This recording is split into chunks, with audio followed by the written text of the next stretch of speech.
The Ling's kind of dancing around on the creep, and here comes SCINC moving his static defense. He's probably going to take the queens down here too. He has connected the 2 bases with creep, and the spine's going to be burrowed in time, I believe. Army engaging the Lings.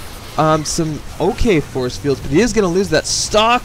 Oh, the stalker survives, and wow, I did not think that stalker was going to live. I don't think the stalker thought he was going to live. 4 HP. And this spine crawler, it could be focusing that stalker. Oh, the stalker has met his match. And nice force fields, I have to say, by ONEwbc. And Phoenix lifting off the queens. This is what needed to happen. And now this army is going to get cleaned up. It is no match for the production of SCINC. Yeah, he definitely needed to push on that hatchery sooner. He gave SCINC tons of time. Transfuse is going to keep these queens alive, and the Phoenix aren't going to be able to do anything. What he needs to do is pick up the queens that still have energy. Oh god, this is painful to watch. He's juggling, and it's not going to work for him. Just go kill overlords, man. I mean, SCINC was already crapping out queens like crazy out of all his hatcheries. 2 queens out of that hatchery. Yeah, he's got 3 queens in production. And these Lings are going to come over here and meet a face full of stalkers. But yeah, no. Killing his queens, killing his drones, that is not the way to beat SCINC. It really isn't. Killing his overlords are good because then he can't produce drones. He can't produce queens. And I mean, yeah, you gotta kill his production, you gotta kill his overlords. That's the way to do it. And I think ONEwbc is really cluing into that. There's a queen out now. He's really got to micro this carefully. It's only a matter of time before VileSpanishiwa gets speed for his overlords. Look at him just crapping out overlords now. He's got 3 in production, so that's 300 minerals that ONEwbc has cost him. Both players getting really high on resources. SCINC sitting at 1,000 gas, and that is terrifying because he's on 3 base now. He's got tons of production. He's got 1,000,000 queens on the board.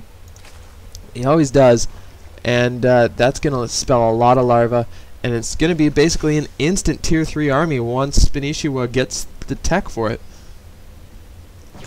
Just the upgrades for SCINC, he's always so incredibly high in upgrades. Now getting that infestation pit, sorry.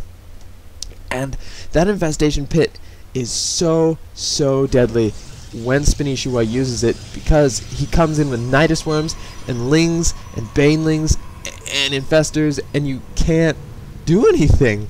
So you've really got to stop SCINC before the chaos starts. And it looks like we have a drop coming in here with Lings. I don't think I've ever seen a Ling drop before. It's usually banelings or something a little more potent like roaches, but it's going to be effective. And it's going to go right here into the main. Oh my god. But yeah, no, I'm surprised we haven't seen Nidus worms from SCINC yet. That is another trademark thing he does. Getting Burrow. He's not going to wait for Burrow. Sometimes what he likes to do is drop in the base, Nidus worm in the base, and then he keeps Burrow so that he can really just stay there all day long. But Burrow will be timed with the production of his infestors, which I like. That is very well done. Also getting the pathogen glands for the infestors. And this is quite a nice push, though, I have to say. Lots of sentry, which is good because SCINC pushes with overwhelming numbers. These Lings drop off. They're going to do damage to the main. However, a couple warp-ins and zealots will do just fine. The warp, I'm not sure if he's going to be warping in here or how he's going to choose to deal with this, but he needs to defend his base. There he is. He is going to warp into the main, which is what he needed to do. Those zealots should be able to deal with a lot of those Lings. He's going to need to warp in another round, though. And this push takes out the 3rd, so that is a big deal. This is a huge army, and I'm not sure if SCINC can produce enough. However, he is caught in this choke. This is a bad place for ONEwbc to engage this. Fungal growth going down on the army, and it does so much damage to stalkers now. Because it does that bonus damage to armored, 2 fungal growths can kill a stalker almost. It leaves him in red health. 2 fungal growths leaves a stalker in red health, which is unbelievable to me. And this Ling harass is still running rampant through his base, and he will not be able to deal with banelings in the overlords dropping on the zealots. There's no kiting that. And the infestors clean this up. So sorry for me doubting VileSpanishiwa, but holy crap. What incredible play. What incredible play. I've never seen a player utilize all the abilities of Zerg at the same time as well as VileSpanishiwa does. He just uses every little available ability to its utmost capacity, and it's so impressive. And this is what I was talking about.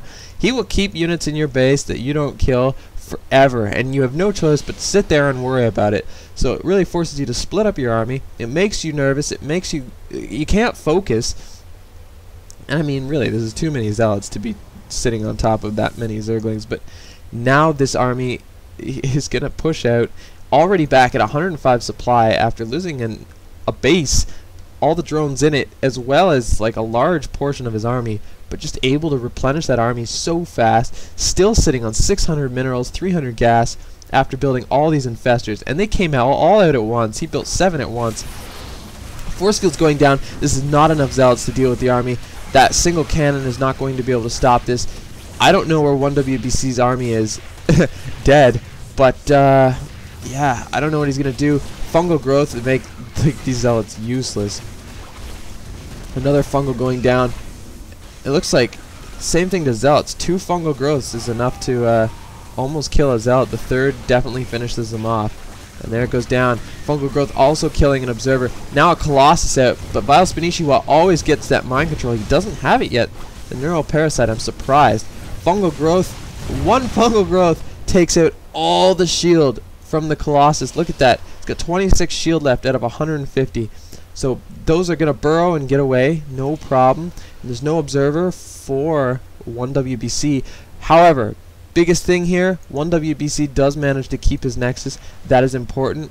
However, what do we have here? We have Banelings sitting in the mineral line, and that is so frustrating. He can't produce from this Nexus because the Banelings are just going to neuter them. And it looks like ONEwbc is going to try to clear that out. But now his army's out of position. However, it doesn't look like VileSpanishiwa is going to take advantage of that. And ONEwbc is just so frustrated, he gives the GG. And I have to say, I am very impressed with VileSpanishiwa. Hell, I'm very impressed with the push from ONEwbc. That's better than I could have done. That push against this base here, that was impressive. And I think his biggest mistake was engaging on this ramp. Had he sat back here, maybe put a sentry on the high ground to force field this ramp once VileSpanishiwa's army engaged, that would have made a big difference. However, that fungal growth is so potent against Protoss. Really, he needs those High Templar. I've seen Whitera use the High Templar to just slaughter countless infestors. So I think that's what he needed there, is High Templar. But very good game from both these players. I enjoyed casting this. I hope you enjoyed watching it. I'm SCINC and you're watching StarCraft Inc.